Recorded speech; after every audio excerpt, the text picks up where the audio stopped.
Баршаңызға сәлем. Қазақтың ұлттық тағамдарының бірі наурыз көже дайындаймыз. Сүрленген жылқы етіне тіршілік көзі деп ырымдап су құйып қайнатамыз. Көбігін аламыз. Ыстық сорпадан құртқа құйып жібітіп қоямыз. Піскен етті сүзіп алып,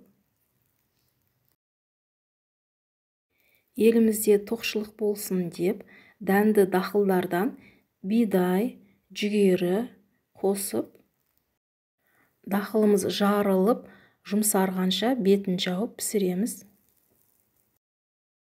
Піскен жылқының етін төрт бұрыштап турап,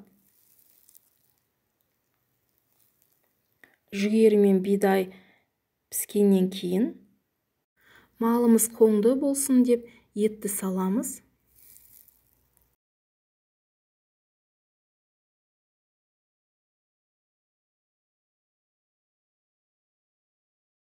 Жібіген құртты жақсылап езіп, ақ мол болсын деп езілген құртты бір кесе қатық қосамыз.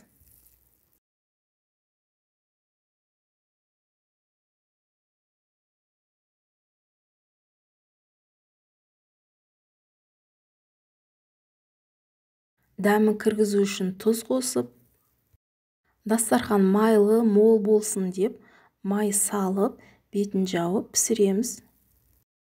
Дәмі ерекше дәмді наурыз көжеміз дайын болды.